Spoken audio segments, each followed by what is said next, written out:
শহীদ রাষ্ট্রপতি জিয়াউর রহমানের শুভ জন্মদিন আজকে।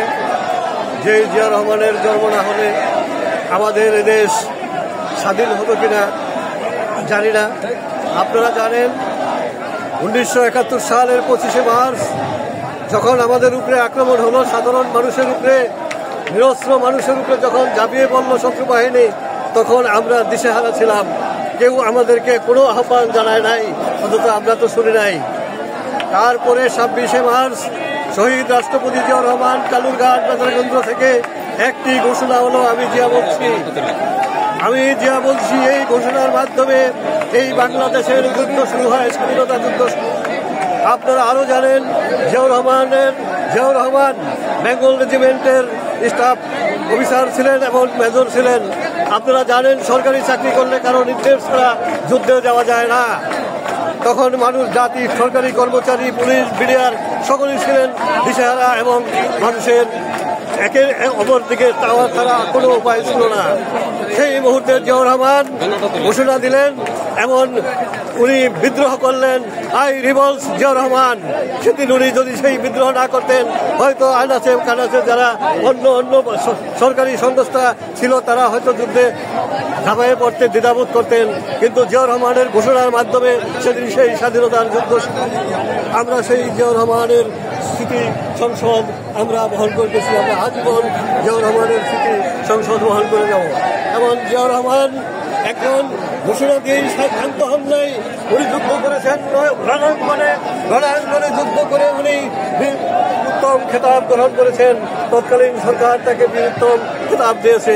দুঃখের বিষয়, আমরা দেখেছি এই 5ই আগস্টের পূর্বে কিছু লোক বলতেন রণাঙ্গনে যুদ্ধ করলেই মুক্তিযুদ্ধ হওয়া যায় না। আমি তাদেরকে জিজ্ঞাসা করতে চাই, মুক্তিযুদ্ধ যদি রণাঙ্গনে করলে না হয়, কোথায় গিয়ে যুদ্ধ করলে সেই মুক্তিযুদ্ধ হওয়া যায় বলেন? আমরা সেখানে যাই, দেখি কিভাবে মুক্তিযুদ্ধ হওয়া যায়। আমরা রণাঙ্গনে যুদ্ধ করেছি, আমরা জিয়ার আদেশে যুদ্ধ করেছি, জিয়ার আহ্বানে আমরা যুদ্ধ করেছি। এবং জিয়াউর রহমান একটি স্লোগান দিয়েছিলেন, I reveals, I reveals, I reveals.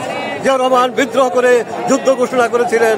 আপনারা সকলেই জানবেন, কিছু মুখ বানানো ইতিহাস করে স্বাধীনতাকে যারা বিকৃত করে, স্বাধীনতার ইতিহাস যারা বিকৃত করে, তাদেরকে প্রতিরোধ করার সময় এসেছে। আজ তাদেরকে প্রতিরোধ করার সময় এসেছে ভাই সব। আপনারা জানেন জিয়াউর রহমানের যদি সেই সাহসী ভূমিকা না থাকতো, তাহলে আমাদের কি উপায় হতো, কি অবস্থা হতো সেদিন। আমরা জিয়াউর রহমানের নামের উপরে স্মৃতি সংসদ করেছি 1982 সালের 5ই মে। সেই থেকে আজ পর্যন্ত এই সংসদ চলে আসছে, থাকবে ইনশাআল্লাহ চিরকাল। আপনাদের কাছ থেকে দোয়া নিয়ে আমি সংক্ষিপ্ত করছি।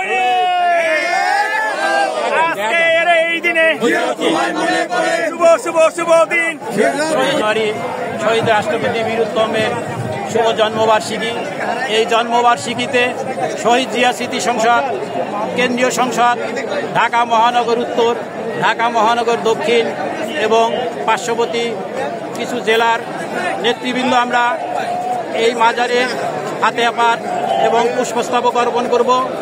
আপনারা জানেন যে 1982 সালে শহীদ রাষ্ট্রপতি জিয়াউর রহমানের প্রথম শাহাদাত বার্ষিকী শহীদ জিয়া স্মৃতি সংসদের ব্যানারে পালিত হয়।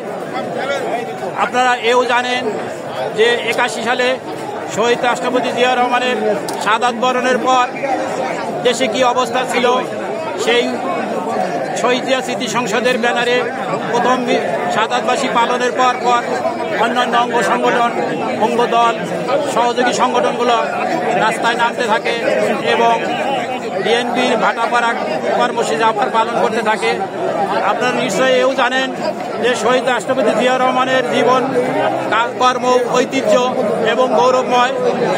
তার শিক্ষা জীবন, তার চাকরি জীবন, তার রাষ্ট্র পরিচালনা জীবন সবই ছিল গৌরবের এবং গৌরবান্বিত। শহীদ জিয়া স্মৃতি সংসদ